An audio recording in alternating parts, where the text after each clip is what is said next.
at Gertson Pavilion. The Cougs on the road against LMU, fallen by 1 tonight, 67-66. Joined now by the head coach of the Cougs, David Riley. And, Coach, as you digest this one, what stands out to you most that ended up being the difference in this game? That second half, we didn't execute defensively. That's the biggest difference in the game is we had some coverage errors. Like we did a great job in the first half, and we let Amy get going, especially in the second. I mean, he had a good first half too, but we let him get going. We let some guys get some shots that they shouldn't get. And when you get rhythm against good players, that's not going to cut it. And they did some good things defensively on us, but you got to win these games on the road. Like, we forced 2 turnovers in the second half. We weren't playing with the right kind of force, and we just kind of got on our heels once we made those errors and weren't able to bounce back. Yeah, I thought your rhythm in the first half offensively, it showed with the percentage y'all shot, but they made some adjustments and they switched, and we couldn't get the ball into the EY when he had Amy on it. It was really disappointing to see these. I mean, the couple times we did it with some loopy passes that weren't able to. They were able to swarm them. We couldn't get reversals. We were taking early contested twos rather than getting the ball around to the second side. And you do that, and you, along with making some errors, like you lose your rhythm offensively and you let them get going. That's a recipe for disaster.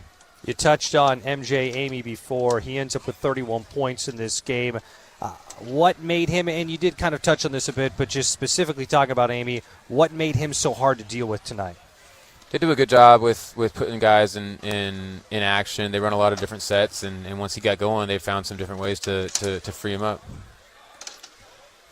Well, I thought, again, your three-point shooting was the key in the first half, and we built up a 15-point lead, but what did they do to take away the three-point shooting? Just all the switching on defense?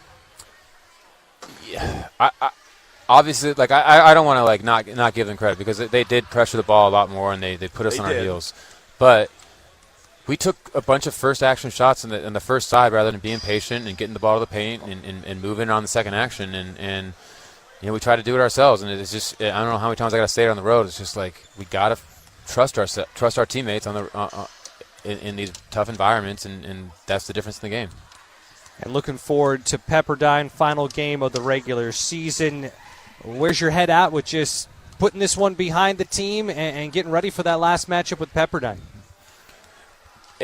It's sickening to keep saying it, but we're getting closer and closer. I didn't think we could get any closer than the last couple of times we've been on the road, but this is a game that we got to learn from. We got to learn how to not make these errors. We got to learn how to stick with the game plan. Defensively, we got to learn how to stick with each other offensively in the second half, and we got to go win on the road. And we go do that. We've shown we can play with anyone in the tournament. This is a chance for us to make this next step. Looking forward to Saturday. That matchup in Malibu against Pepperdine will start at 5 o'clock. Coach, as always, appreciate the time, and we'll talk to you next before that game against Pepperdine. Go Cougs.